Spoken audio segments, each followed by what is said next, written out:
നമസ്കാരം. നമസ്കാരം. അതായത് ഏറ്റവും ലേറ്റസ്റ്റായ ചില സർവേകൾ പുറത്തു വന്നിട്ടുണ്ട്. ഇപ്പോൾ ഗവൺമെൻറ് ഇൻ്റലിജൻസ് റിപ്പോർട്ടുകൾ പുറത്തു വന്നിട്ടുണ്ട്. അപ്പോൾ അതിൻ്റെ ഇടയിൽ മാതൃഭൂമി ഒരു ഇപ്പോൾ ഒരു സർവേ പുറത്തു വിട്ടിട്ടുണ്ട്. ഓരോ ദിവസമായിട്ട് അവർ വന്നുകൊണ്ടിരിക്കുകയാണ്. കഴിഞ്ഞ 3 ദിവസമായി അവർ പറഞ്ഞു കൊണ്ടുവന്നിരിക്കുന്നത് എന്താ വെച്ചാൽ ഒപ്പത്തിനൊപ്പമാണ് ആര് UDF-ഉം LDF-ഉം എന്നാണ് പറയുന്നത്. അവസാനത്തെ ദിവസം LDF അഡ്വാൻറ്റേജ് ആക്കി. അപ്പോൾ ഒപ്പത്തിനൊപ്പമാണ്, ഒരു മുൻതൂക്കം LDF-നാണ് എന്ന് പറഞ്ഞുകൊണ്ടാണ് വന്നിരിക്കുന്നത്. അപ്പം ഈ സർവേനെ കുറിച്ചിട്ട് എന്താണ് പറയാനുള്ളത്?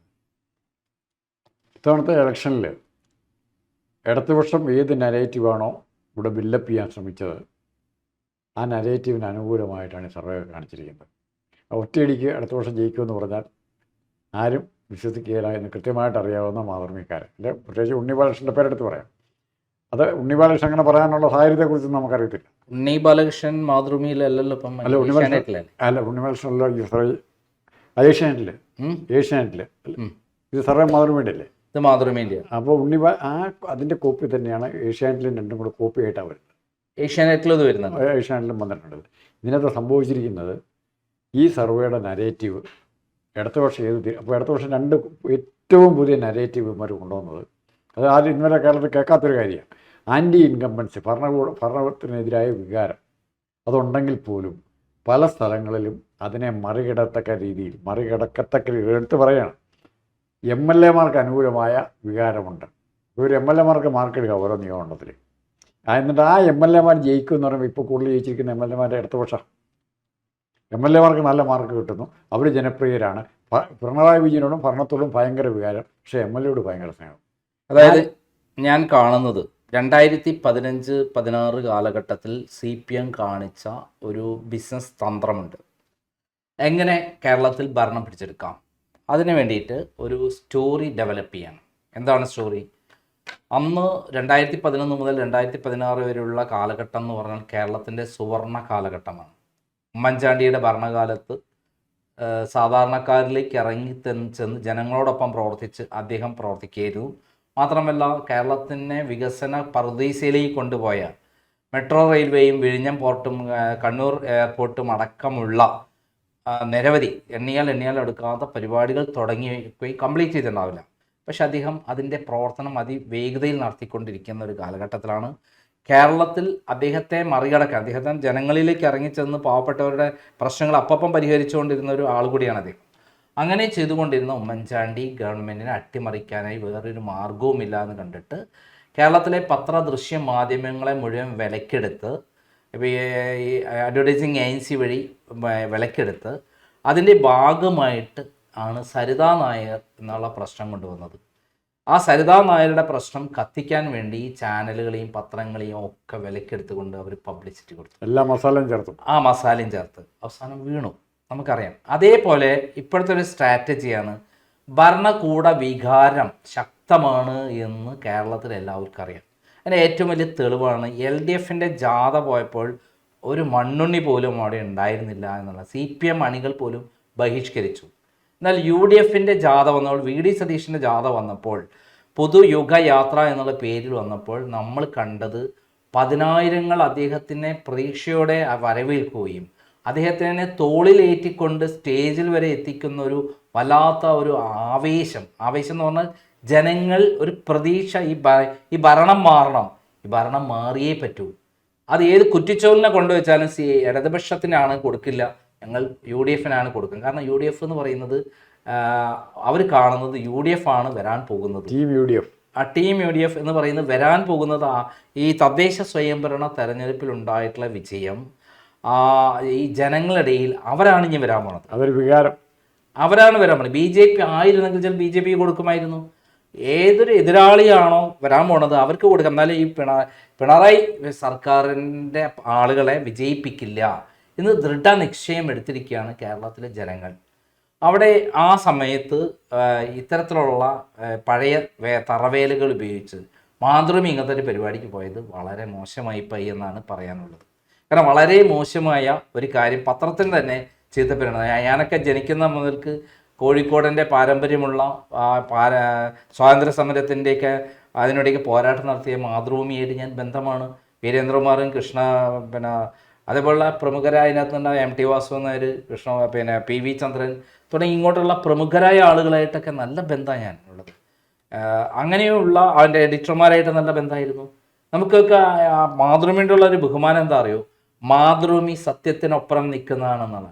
പക്ഷെ ഇപ്പം നിൽക്കുന്നത് സത്യത്തിനൊപ്പമല്ല, സത്യമല്ല ഇപ്പൊ കാണിച്ച ഇത് ചവറ് സാധനമായി പോയി. ഇതൊരു കുട്ടി പോലും വില വെക്കുന്നില്ല എന്നുള്ളതാണ്. മുമ്പൊക്കെ ആണെങ്കിൽ മാതൃഭൂമി പറഞ്ഞല്ലേ എന്ന് പറഞ്ഞു. നമുക്ക് ജനങ്ങളുടെ വികാരം തദ്ദേശ സ്വയംഭരണ തെരഞ്ഞെടുപ്പിൽ നമ്മൾ കണ്ടതല്ലേ. പണത്തിന് അല്ലെങ്കിൽ അവരുടെ അഹങ്കാരത്തിനോ അല്ലെ പോലീസ് മേധാവിത്വത്തിനോ ഒക്കെ എതിരായിട്ട് പോരാടിയിട്ടില്ലേ മാതൃഭൂമി ഇവിടെ വളർന്നത്. ആ മാതൃഭൂമി ഇത്ര ചീഞ്ഞ പരിപാടിക്ക് പോയത് വളരെ മോശമായി പോയി എന്നാണ് പറയാനുള്ളത്. അതിനകത്ത് ഏറ്റവും തട്ടിപ്പ് കാണിച്ചത് സാർ, ഒരു സെക്കൻഡ്. ആദ്യത്തെ സർവേ 7-ാം തീയതിയിലെ പത്രത്തിൽ വന്ന സർവേ, അതിൽ 16 സീറ്റ് വീതം UDF LDF ജയിക്കുന്ന വിവിധ സ്ഥലങ്ങളിൽ വിവിധ സ്റ്റേറ്റ് മൊത്തം എടുത്തിരിക്കുന്നവർ റാൻഡമായിട്ട് എടുത്തിരിക്കുകയാണ്. അതിൽ ഏറ്റവും തമാശ, ഇവർ കൊടുത്തിരിക്കുന്ന LDF സാധ്യതയുള്ള മണ്ഡലങ്ങൾ അത് വളരെ അത് മാത്രം വായിക്കാം, നമുക്ക് എല്ലാം വായിക്കാൻ സമയമില്ല. ഒന്ന് തിരുവാമ്പാടി എങ്ങനെ വരും എന്ന് അറിയത്തില്ല. പിന്നെ ചിറ്റൂര്, കുന്നംകുളം, തൃശ്ശൂർ ജില്ലയാണ്. അവിടെ ഉണ്ടായിരിക്കുന്ന സാമൂഹികമായ പെർമ്യൂട്ടേഷൻ കോമ്പിനേഷൻ ഇപ്പോൾ UDF അനുകൂലം ആരെല്ലാം പറഞ്ഞാലും. കുന്നംകുളം, കാഞ്ഞിരപ്പള്ളി, കോട്ടയം, ഒറ്റ സീറ്റും കോട്ടയത്ത് നിന്ന് കിട്ടാനില്ല. കാഞ്ഞിരപ്പള്ളിക്ക് ചെറിയൊരു ഭൂരിപക്ഷം ഉണ്ടായിരുന്നു ഇത്തവണ. അത് പണ്ടുണ്ടായിരുന്നു. അല്ല, ഈ കഴിഞ്ഞ തദ്ദേശ സ്വയംഭരണ തെരഞ്ഞെടുപ്പിലും ഉണ്ടായിരുന്നു. ഡോക്ടർ ജയരാജ് പൊതുവെ ജയരാജ് ആയതുകൊണ്ട് ജയരാജിന് ചിലപ്പോൾ ഒരു കിട്ടുമായിരിക്കാം. അതാണ് അവർ പറഞ്ഞത്. MLA-മാർക്ക് അനുകൂലമാണ്. അത് MLA എല്ലാ MLA-മാർക്ക് അനുകൂലമല്ല ജനം. പിന്നെ ചെങ്ങന്നൂര് UDF അനുകൂലമാണ്. മാവേലിക്കര UDF അനുകൂലമാണ്. എരവിപുരം, കൊല്ലത്ത് ഇപ്രാവശ്യം വലിയ അട്ടിമറി നടക്കുന്ന സ്ഥലമാണ്. ഈ സ്ഥലങ്ങളിൽ പത്തനാപുരം, ഗണേശന്റെ പത്തനാപുരത്തെ കുറിച്ച് ഇനി എന്നാ പറയാൻ പോകുന്ന അറിയത്തില്ല. ഈ നിയോജകമണ്ഡലങ്ങളുടെ പ്രത്യേകത എന്ന് പറഞ്ഞാൽ മിനിമം ഇവർക്ക് മാതൃക ഒരു കാര്യം ചെയ്യായിരുന്നു, കടുത്ത മത്സരം നടക്കുന്ന നിയോജകങ്ങളിൽ പറയാമായിരുന്നു. സാധ്യത എന്ന് പറയണ്ട, LDF പറയണ്ട, കടുത്ത മത്സരം നടക്കുന്ന സാധ്യത എന്ന് പറയാമായിരുന്നു. അതായത് ഈ 16 മണ്ഡലങ്ങൾ, തളിപ്പറമ്പ് എന്ന് പറയുന്നത് കണ്ണൂർ ജില്ലയിലെ തവണ UDF MV ഗോവിന്ദന്റെ മണ്ഡലത്തിൽ ശ്യാമളയാണെങ്കിൽ അവിടെ ഇപ്പോൾ CPM അണികൾ വോട്ട് മറച്ചു കുത്തിയിരിക്കും. തളിപ്പറമ്പ് ഇപ്രാവശ്യം തോറ്റിരിക്കും എന്നുള്ള കാര്യത്തിൽ യാതൊരു സംശയമില്ല.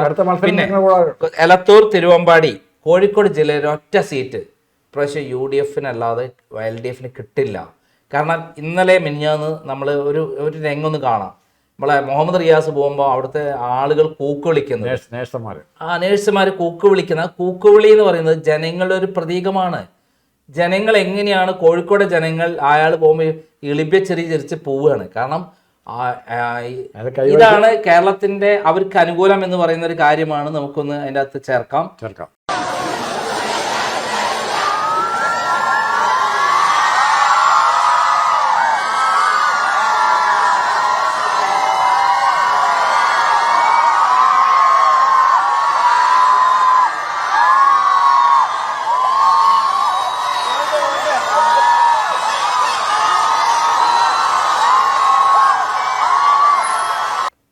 കണ്ടല്ലോ. അപ്പൊ കോഴിക്കോടിന്റെ വികാരമാണ് റിയാസ് എന്ന് പറയുന്ന മുടിയനായ പുത്രൻ കേരളത്തെ നശിപ്പിക്കാൻ വേണ്ടി. അല്ല, എന്നിട്ടും ഇവർ എഴുതുന്ന MLA-മാർക്ക് അനുകൂലമാണെന്നാണ് പറയുന്നത്. കാരണം പിണറായി വിജയനെ ഒരിക്കൽ രക്ഷപ്പെടുത്തി കൊണ്ടുപോയി എൻ്റെ ഓഫീസ് കത്തിച്ച് അവിടുന്ന് രേഖകൾ കടത്തിക്കൊണ്ടുപോയ ഒരാളാണ് ഇദ്ദേഹം. അതുകൊണ്ടാണ് പിണറായി വിജയൻ രക്ഷപ്പെട്ടു പോയത്. അതിൻ്റെ മകളെ കല്യാണം കഴിച്ചു കൊടുത്തു എന്നുള്ളത് വേറെ പ്രശ്നം. പക്ഷെ സ്വന്തം ഭാര്യനെ ചവിട്ടി ശരിയാക്കിയിട്ടാണ് എന്തായത്, അതല്ല ഗണേശൻ്റെ കൂടെ കട്ടക്ക് നിൽക്കുന്നത്. അപ്പം ഇതാണ് അതിൻ്റെ കാര്യം. പിന്നെ ഒറ്റപ്പാലം എനിക്ക് പറയാൻ പറ്റില്ല. മലമ്പുഴ എനിക്ക് പറയാം UDF-ന് അനുകൂലമായിട്ടുള്ള, LDF-ന് അനുകൂലമായിട്ട് തന്നെ ഞാൻ ഉദ്ദേശിക്കുന്നത്. ചിറ്റൂര് അട്ടിമറിയും എന്നുള്ളതാണ് ഞാൻ മനസ്സിലാക്കുന്നത്. കുന്നംകുളം ഇത്തവണ അട്ടിമറിയാനാണ് സാധ്യത. കാരണം അവിടെ ആരാ നിൽക്കുന്നത്? തൃശ്ശൂർ ജില്ലയിലെ എത്ര സീറ്റ്? ഏറ്റവും വലിയൊരു കള്ളനാ നിൽക്കുന്നത്. ആരാ? AC മൊയ്തീൻ എന്ന് പറഞ്ഞാൽ കരുവന്നൂർ ബാങ്കിലെ തട്ടിപ്പിലെ മുഖ്യ തട്ടിപ്പുകാരനാണ്. പിണറായി വിജയനോടൊപ്പം തട്ടിപ്പിന് മുമ്പ് ഞാൻ അദ്ദേഹം ജയിക്കാൻ വേണ്ടി സർവ്വ പണിയെടുത്താണ് വടക്കാഞ്ചേരി മുരളിയെ തോൽപ്പിക്കുകയും ചെയ്തു. അന്ന് ഞാനും അദ്ദേഹം നല്ല ഇതായിരുന്നു. പിന്നെ ഈ തട്ടിപ്പും വെട്ടിപ്പൊക്കെ കൂടിയപ്പോൾ ഞാൻ മെല്ലെ ഒഴിഞ്ഞു മാറി. പിന്നെ അദ്ദേഹത്തെ വിളിക്കാറില്ല. കയ്പമംഗലം LDF ജയിക്കാനാണ് സാധ്യത. വൈപ്പിൻ ഇത്തവണ UDF വിജയിച്ചിരിക്കും. 16 മണ്ഡലം എറണാകുളത്തെ 14 മണ്ഡലം UDF വിജയിച്ചിരിക്കും. വൈക്കം എനിക്ക് പറയാൻ പറ്റില്ല ഇപ്പോഴത്തെ അവസ്ഥയിൽ, അഡ്വാൻറ്റേജ് അങ്ങോട്ടും ഇങ്ങോട്ടും മാറും. അവിടുത്തെ പ്രധാനപ്പെട്ട നേതാവ് പോയത് പക്ഷേ BJP-യിലേക്കാണ്. വൈക്കത്തെ പഴയ MLA CPI കുറെ വോട്ട് മാറിയിട്ടുണ്ടെങ്കിൽ അവിടെ കോൺഗ്രസിന് കിട്ടിയിരുന്ന ജയിച്ചനെ. കാഞ്ഞിരപ്പള്ളി നമുക്ക് പറയാൻ പറ്റില്ല ഇത്തവണ UDF-നോ ആണോ അല്ല LDF-നോ, കാരണം അവിടെ ഡോക്ടർ ജയരാജ് ആള് കുഴപ്പമില്ല. ഞാൻ പറഞ്ഞതിന് കാരണം കാഞ്ഞിരപ്പള്ളി എന്ന് പറഞ്ഞാൽ എന്ത് പറഞ്ഞാലും ക്രിസ്ത്യൻ ഓർത്തഡോക്സിയുടെ കേന്ദ്രം കൂടെയാണ്, സമ്പന്ന ക്രിസ്ത്യൻ്റെ കേന്ദ്രം കൂടെയാണ്. ക്രിസ്ത്യാനിറ്റിയിൽ ഉണ്ടായിരിക്കുന്ന change either in favour of BJP or in favour of Congress എന്ന് വേണം പറയാം. BJP-ക്കും കുറച്ച് വോട്ട് പോകുന്നു വിചാരിച്ചു. യാതൊരു കാരണവശാലും ആ വോട്ട് LDF-ന് കിട്ടാൻ പോകുന്നില്ല. പിന്നെ ചെങ്ങന്നൂർ ഇത്തവണ അവിടെ കിട്ടില്ല എന്നുള്ളതുകൊണ്ടാണ് സജി ചെറിയാൻ മാവേലിക്കരയ്ക്ക് മാറുന്നത്. കാരണം അവിടെ ഒരു കാരണവശാലും ജയിക്കില്ല എന്ന് ഉറപ്പായി വന്നിരിക്കുകയാണ്. അതുകൊണ്ട് അദ്ദേഹം അവിടെ മാവേലിക്കരയിൽ എന്തായിത്തീരുന്നു നമുക്ക് പറയാൻ പറ്റില്ല. ഇരുവരും ഇത്തവണ UDF-ന് അനുകൂലമായിട്ടുള്ള ഒരു മുന്നേറ്റമാണ് അവിടെ നിന്നുള്ള റിപ്പോർട്ടുകൾ പ്രകാരമുള്ളത്.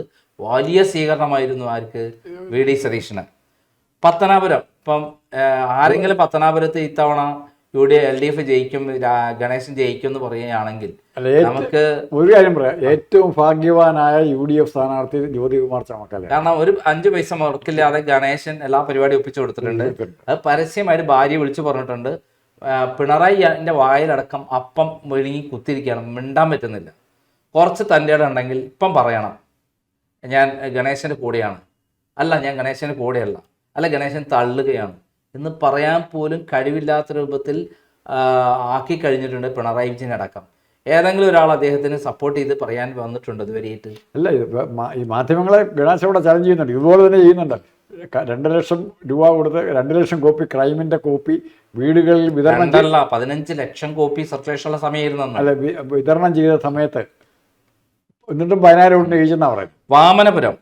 വാമനപുരം നമുക്ക് ഇത്തവണത്തെ പറയാൻ പറ്റാത്തൊരവസ്ഥയാണ്. ട്രിവാൻഡ്രമാണ്, എനിക്ക് അതിനെപ്പറ്റി പഠിക്കണം. പക്ഷേ വാമനപുരത്തടക്കമുള്ള ജനങ്ങൾ ഇളകി മറിഞ്ഞുകൊണ്ട് സമുദ്രം പോലെ എത്തിയത് ഞാൻ നേരിട്ട് കണ്ടതാണ്. മനസ്സിലായി പറഞ്ഞ ഇവിടെ ഈ മാതൃമയുടെ സർവേ മാത്രമല്ല, ഈ വരാൻ പോകുന്ന ഇത്തരം സർവേകളിൽ ജനങ്ങളെ സ്വാധീനിക്കുന്നൊരു കാലം ഉണ്ടായിരുന്നു. ഇപ്പോൾ തന്നെ ഇപ്പോൾ നാളെ റിപ്പോർട്ടറിൻ്റെ വരും, വേണം ഇതിന് സമാനമായി ഇതിനൊക്കെ കൂടുതലായിട്ടുള്ള റിപ്പോർട്ടർ ചാനൽ വേണം വരാം, കൈരളി വരാം, ഭീഷണി ഒഴിച്ചുള്ള എല്ലാ ജയ്ഹിന്ദ് ഒഴിച്ചുള്ള എല്ലാ ചാനലും വരാം. UDF-ന് സാധ്യതയുള്ള മണ്ഡലങ്ങളായിട്ട് കാണിച്ചിരിക്കുന്ന വളരെ രസകരമായ കാര്യമുണ്ട്. സുൽത്താൻ ബത്തേരി ഒക്കെ ചിലപ്പോൾ അവിടെ ഒരു ചെറിയ പ്രശ്നം MLA-ൻ്റെ പേരിലുണ്ട്. അവിടുത്തെ നല്ല ഭൂരിപക്ഷം കിട്ടുന്ന നിലമ്പൂർ, തിരൂരങ്ങാടി, തവന്നൂർ, തൃശ്ശൂർ UDF ജയിക്കുക, കാരണം പ്രാവശ്യം അങ്ങനെയാണ് സ്ഥിതി അവിടെ. ചാലക്കുടി UDF-ന് ജയിക്കുന്നത്, പെരുമ്പാവൂർ UDF ജയിക്കുന്നതാണ്, കുന്നത്തനാട് UDF ജയിക്കുന്നതാണ് എന്ന് ഇവരെന്നെ പറഞ്ഞു കഴിഞ്ഞു. പിറവം UDF ജയിക്കും, തൊടുപുഴ UDF ജയിക്കും, പീരുമേട് UDF ജയിക്കും, റാന്നി, അടൂർ, കുന്നത്തൂർ, അരുവിക്കര, തിരുവനന്തപുരം, ഇത്രയാണ് അവർ പറയുന്നത്. മഞ്ചേശ്വരം കടുത്ത മത്സരമല്ല, കാരണം അവിടെ ഇത്തവണ 25,000 വോട്ടിൻ്റെ ഭൂരിപക്ഷമാണ് UDF-ന് ഉള്ളത് തദ്ദേശ സ്വയംഭരണ തെരഞ്ഞെടുപ്പിൽ. അവിടെ ഇനി ആരും മറക്കാൻ ശ്രമിച്ചാലും മഞ്ചേശ്വരം മറക്കാൻ പറ്റില്ല. UDF ഉറപ്പായിട്ട് ജയിക്കുന്ന സ്ഥലമാണ് മഞ്ചേശ്വരം. ഇടുക്കി റോഷിക് BJP-ക്ക് അനുകൂലമായിട്ട് പറയുകയാണ്. തദ്ദേശ സ്വയം അല്ല, അവിടെ BJP വലിയ BJP-ക്ക് അനുകൂലമായിട്ട് പറയുന്നത് സുരേന്ദ്രൻ തോക്കാന്നാണ്. BJP-ക്ക് നല്ല സുരേന്ദ്രനെതിരെ അവിടെ അശ്വിനി വന്നിട്ടുണ്ട്, ജില്ലാ BJP പ്രസിഡന്റ് പ്രസിഡന്റ് വന്നിട്ടുണ്ട്. ഇന്നലെ അവിടെ അങ്ങനെ സ്ഥാനാർത്ഥി നിർത്താൻ പറ്റില്ല പറഞ്ഞിട്ട് സുരേന്ദ്രനെതിരെ വന്നിട്ടുണ്ട്. 2 സ്പ്ലിറ്റാണ് അവിടെ. സുരേന്ദ്രൻ അല്ലെങ്കിലും BJP വളരെ താഴേക്ക് പോയി. ഈ തദ്ദേശ സ്വയംഭരണ തെരഞ്ഞെടുപ്പിൽ അവർ വളരെ താഴേക്ക് പോയി. 25,000 വോട്ടിന്റെ ഭൂരിപക്ഷമാണ് മഞ്ചേശ്വരത്ത് UDF-നുള്ളത്. പിന്നെ ഇടുക്കിയിൽ മന്ത്രി റോഷി അഗസ്റ്റിൻ സ്വാധീനമുണ്ടെങ്കിൽ ഇപ്പം 15,000 വോട്ടിൻ്റെ പിന്നിലാണ് ഇടുക്കിയിൽ നിൽക്കുന്നത് UDF അല്ല LDF. ഇപ്പോഴത്തെ ഒരു ട്രെൻഡ് പ്രകാരം ഇടുക്കിയിലെ വലിയ പ്രശ്നങ്ങൾ എന്താണ്? ഈ വന്യമൃഗങ്ങളുടെ ശല്യവും അതുകൊണ്ടുണ്ടായ വലിയ പ്രശ്നങ്ങളിലാണ് നിൽക്കുന്ന ഇടുക്കി മൊത്തം. അല്ല, ഏറ്റവും അധികം ബാധിച്ചൊരു സ്ഥലമാണ് ഇടുക്കി. അവിടെ ഇത്തവണ വലിയ മൃഗീയമായ ഭൂരിപക്ഷത്തിന് UDF വിജയിക്കും എന്നുള്ളതാണ്. ഞാൻ മറികടക്കാൻ ഒറ്റ വഴിയുള്ളൂ, റോഷി അഗസ്റ്റിൻ്റെ വ്യക്തിത്വം അത്രയും വലിയതായിരിക്കണം അവിടെ. അത് എത്രമാത്രമാണെന്ന് നമുക്ക് പറയാൻ പറ്റില്ല. നെയ്യാറ്റിൻകര നമുക്ക് അങ്ങോട്ടും ഇങ്ങോട്ടും പറയാൻ പറ്റില്ല, അങ്ങോട്ട് ആവാം. അല്ല, തീരദേശ വോട്ടുകൾ വ്യത്യാസമുള്ള നെയ്യാറ്റിൻകര UDF ജയിക്കും. തീരദേശം കംപ്ലീറ്റ് ഇത്തവണ UDF-ന് അനുകൂലമാണ്. ഇതാണ് അതിൻ്റെ അവസ്ഥ. ഇത് മാതൃഭൂമിയിലെ സർവേ, 1ാമത്തെ ദിവസം സർവേ വളരെ ഫ്ലോപ്പാണ്, അതിന് യാതൊരു സംശയവുമില്ല. ഇങ്ങനെ സർവേ ഒന്നും മാതൃഭൂമി ഈ കൊടുക്കരുത്. സർവേക്കുള്ളൊരു കുഴപ്പം എന്താ വെച്ചാൽ ഇത് മുഖ്യധാര മാധ്യമം ചെയ്യുന്ന ബിഗ് സ്ക്രീനിൽ ചെയ്യുന്ന വലിയ സർവേ ചെയ്ത് സാധാരണ യൂട്യൂബ് ചാനൽ ചെയ്യുന്നവരല്ല, ഇത് CTVയെ കൂട്ടുകൂടി ചെയ്യുന്നതല്ല, ഇവരുടെ തന്നെ ഡയറക്റ്റ് ഒരു പാർട്ടിയായിട്ട് ബന്ധപ്പെട്ട് ചെയ്യുന്ന. അല്ല, എങ്ങനെയാണെങ്കിലും ഇതൊരു ഇലക്ഷനുമായി ബന്ധപ്പെട്ടുള്ള ഒരു ആരോ തയ്യാറായി കൊടുത്ത സാധനം അവർ പബ്ലിഷ് ചെയ്യുന്നു. അത് ഇലക്ഷന് ഇത് പേജ് ഇതിന് സമാനമായ വാർത്തകൾ പല ചാനലിലും വരും. കാരണം അപ്പോൾ ആൾക്കാർക്കൊരു ഇത് എനിക്ക് തോന്നുന്നത് LDFന്റെ ഒരു പ്രചാരണത്തിന്റെ ഭാഗമായിട്ട് അവര് പലർക്കും പേജ് ബുക്ക് ചെയ്തിട്ട് എഴുതി കൊടുക്കുന്ന സാധനമായിട്ടാണ് എനിക്ക് തോന്നുന്നത്. അതിന് ഇപ്പോൾ ഒപ്പല്ലേ പറഞ്ഞിരിക്കുന്നത്, നിഷ്പക്ഷമായിട്ടാണ് പറഞ്ഞിരിക്കുന്നത്. ഒപ്പം അടുത്ത 2 ദിവസം ഓരോ ദിവസം കഴിയുന്നവർ മാറി മാറി വന്നുകൊണ്ടിരിക്കുന്നത്. അത് നോക്കിയോ, മാതൃഭൂമി എന്തായാലും ഇങ്ങനെ പോകാൻ പാടില്ലായിരുന്നു. ചില മാതൃഭൂമിക്ക് ഒരു പാരമ്പര്യമുണ്ട്, ആ പാരമ്പര്യം കളയാൻ പാടില്ല. മാതൃഭൂമി എന്ന് പറയുന്നത് നമ്മളൊക്കെ എല്ലാവരും ബഹുമാനിക്കുന്ന ഒരു പത്രമാണ്. വീരേന്ദ്രകുമാറും MT വാസുദേവൻ നായരും അങ്ങനെ പ്രമുഖരെ. ഒരു ലാസ്റ്റ് ചോദ്യം കൂടെ ചോദിച്ചു നിർത്തിക്കോട്ടെ. ശ്രേയസ് കുമാറിന് നല്ല ഷോർട്ട് സീറ്റുകളും അറേഞ്ച് ചെയ്ത് കൊടുക്കുമോ CPM? അല്ല, അവരെ സംബന്ധിച്ചിടത്തോളം മാതൃഭൂമി ഒരു മാർക്കറ്റിങ്ങിൻ്റെ പരസ്യത്തിൻ്റെ ഭാഗമായി പരസ്യത്തിൻ്റെ പേജായി ബുക്ക് ചെയ്തിട്ട് അഡ്വർടൈസിങ് ഏജൻസി വഴി ഇത്തരം കാര്യങ്ങൾ നടത്തിയതാണെന്ന് ഞാൻ വിശ്വസിക്കുന്നത്. അപ്പോൾ അങ്ങനെ അവരുടെ പേജായിട്ട് അങ്ങനെ ആവാം, അല്ലാതെ വേറൊന്നും ആവാൻ സാധ്യതയില്ല. പരസ്യത്തിൻ്റെ പേജായി ദേശാഭിമാനി ഇവർ തന്നെ തയ്യാറാക്കി കൊടുത്ത മാർക്സിസ്റ്റ് പാർട്ടി തന്നെ LDFനെ ബുക്ക് ചെയ്ത് കൊടുത്തതായിട്ടാണ് ഞാൻ സംശയിക്കുന്നത്. അങ്ങനെ ആയിരിക്കാം. പക്ഷേ ശ്രേയസ് കുമാറിനൊരു അക്കോമഡേഷൻ കിട്ടുന്നുണ്ട്, ആ രീതിയിൽ ചിന്തിക്കാം. അക്കോമഡേഷൻ ശ്രേയസ് കുമാറിനെ ഒരു തരത്തിൽ അംഗീകരിക്കാത്ത നിലപാടായിരുന്നു കഴിഞ്ഞ മന്ത്രിസഭയിലും ഒക്കെ ഉണ്ടായിട്ടുള്ളത്. LJDക്ക് യാതൊരു പ്രാധാന്യം കൊടുത്തിട്ടില്ല. ഒരു പട്ടീൻ്റെ വില പോലും ശ്രീകുമാറിന് കൊടുത്തില്ല. വീരേന്ദ്രകുമാർ എന്ന് പറയുന്ന ഉള്ള ഒരു ഉണ്ടായിരുന്ന ഒരു കാലത്ത് 10 ആൾ കൂടുതലുള്ള മോഹൻ്റെ കൂടെ മാത്രമേ ഉള്ളൂ. അപ്പോൾ പുത്തോറമ്പല് അത് ഇല്ലെങ്കിൽ അവിടെ നിന്ന് ജയിക്കും. ശ്രേയസ് കുമാറിനെ ഈ കഴിഞ്ഞ കുറേ കാലമായിട്ട് നമ്മൾ എടുത്തു നോക്കിക്കഴിഞ്ഞാൽ കേരള സർക്കാർ യാതൊരു വിധത്തിലും അദ്ദേഹത്തിന് സപ്പോർട്ട് ചെയ്തിട്ടില്ല എന്നുള്ളതാണ് ഞാൻ മനസ്സിലാക്കുന്നത്. അദ്ദേഹം തിരിച്ചറിവിൻ്റെ കാലഘട്ടത്തിലൂടെ പോകേണ്ടതാണ്. വീരേന്ദ്രകുമാർ ഉണ്ടാക്കിയെടുത്ത വലിയൊരു ഇമേജ് ഉണ്ട്. ആ ഇമേജ് അദ്ദേഹം കാത്തു സൂക്ഷിക്കേണ്ടതാണ്. പണത്തിൻ്റെ എല്ലാ പ്രാധാന്യം കൊടുക്കേണ്ടത്. പരസ്യം കിട്ടാം, പരസ്യം നാളെ പോവും, പക്ഷേ വ്യക്തിത്വം എന്ന് പറയുന്നത് വളരെ പ്രധാനം. മാതൃഭൂമിയുടെ വ്യക്തിത്വം ഇപ്പം മുതൽ തുടങ്ങിയ സ്വാതന്ത്ര്യ സമര കാലഘട്ടം മുതലുള്ള ഒരു വ്യക്തിത്വത്തിൻ്റെ പത്രമാണ് മാതൃഭൂമി. അതിൽ കലർപ്പ് ഉണ്ടാക്കാൻ ആരും ശ്രമിക്കരുത് എന്നുള്ളതാണ് പറയാനുള്ളത്. കാരണം ഇത് മാതൃഭൂമിക്ക് ഡാമേജ് ചെയ്യും എന്നുള്ളതാണ് എൻ്റെ അഭിപ്രായം. അല്ലാതെ ഈ സർവേ ഉണ്ടാക്കിയത് ഒരു പ്ലാൻഡ് ആയിട്ടുള്ള എഴുതി തയ്യാറാക്കിയ സാധനം ഇപ്പോൾ ഉള്ള ഭയങ്കര ഡാമേജ് ആണ് എന്ന് പറയുന്നതിന് പകരം ഈക്വലാണെന്ന് പറഞ്ഞിട്ടൊരു ഒപ്പത്തിനൊപ്പാക്കി കൊണ്ടുവന്ന് പിന്നെ ഒരു മൈലേജ് ഉണ്ടാക്കി കൊണ്ടുവരാനുള്ള തന്ത്രമാണ്. ഇപ്പോൾ എന്താണ് മൈലേജ് എന്നുള്ളത് കൃത്യമായി റിയാസിനെ കോഴിക്കോട് കൂവിയയിലൂടെ കൃത്യമായിട്ട് അറിയാൻ ജനങ്ങളുടെ പൾസ് എന്ന് പറഞ്ഞ സാധനമാണ്. ഇത്തവണ റിയാസയുടെ വളരെ വളരെ ബേപ്പൂരിൽ 1977 ചാത്തുനി മാഷെ തോൽപ്പിച്ചുകൊണ്ട് NP മൊയ്തീനെ ജയിച്ചെങ്കിൽ ഇത്തവണ അവിടെ നിർബന്ധമായിട്ടും നടക്കാൻ സാധ്യതയില്ല. അതേപോലെ ഒരു മാറ്റമാണ് ഉണ്ടാവാൻ സാധ്യതയുള്ളത്. എളമരക്കരീം 5000 വോട്ട് കട്ടിച്ചോട്ടെ. അല്ല, PV അൻവറാണ് അവിടെ വന്നിരിക്കുന്നത്. PV അൻവറിനോട് എനിക്ക് താല്പര്യമൊന്നുമില്ലെങ്കിലും പക്ഷെ അദ്ദേഹം അവിടെ അട്ടിമറി വിജയം, ഭയങ്കരമായ വിജയം, 10-20,000 വോട്ടിൻ്റെ ഭൂരിപക്ഷം ചിലപ്പം ഉണ്ടാക്കാൻ സാധ്യതയുണ്ട്. കോഴിക്കോടൊക്കെ ജാഥ വന്നപ്പോൾ കാണേണ്ടത് അത് പറയുമ്പോഴും മട്ടന്നൂരും ധർമ്മടം റിയാസിനെ നോക്കി ഇരിപ്പുണ്ടോയെന്നൊന്നും നമുക്ക് പറയാൻ പറ്റിയില്ല ലാസ്റ്റ് മിനിറ്റ്. പിണറായി എന്തും ചെയ്യല്ലോ. പിണറായി എന്ന് പറയുന്നത് ഒരു എളുപ്പമാനം ഇല്ലാതെ പാർട്ടിയെ എങ്ങനെ വിറ്റ് കാശാക്കാം, പാർട്ടിയുടെ മറവിൽ എങ്ങനെ സ്വന്തം അധികാരം നിലനിർത്താം, പണമുണ്ടാക്കാം, അത് മാത്രമേ അദ്ദേഹത്തിന് തോന്നൂ. അപ്പോൾ നമുക്ക് ഇതിൻ്റെ ബാക്കി ഭാഗം കൂടെ പിന്തുടരുകയും നമ്മുടേതായ ഒരു അസസ്മെൻറ്റ് പബ്ലിഷ് ചെയ്യും. അടുത്തതിൽ കൊടുക്കും. മാതൃഭൂമിയുടെ സെക്കൻഡും നമുക്ക് വിലയിരുത്താം. ഇപ്പോൾ ഏറ്റവും ലേറ്റസ്റ്റ് ആയ ഇൻ്റലിജൻസ് റിപ്പോർട്ട് കേന്ദ്ര ഗവൺമെൻറ് വന്നത് പ്രകാരം 59% ആളുകൾ സർക്കാരിനെതിരാണ്. കേന്ദ്ര ഗവൺമെൻറ്റിൻ്റെ BJPക്ക് 2 സീറ്റ് കിട്ടുമെന്ന് കൃത്യമായി അവർ പ്രവചിക്കുന്നുണ്ട്. ഓക്കെ, നന്ദി, നമസ്കാരം.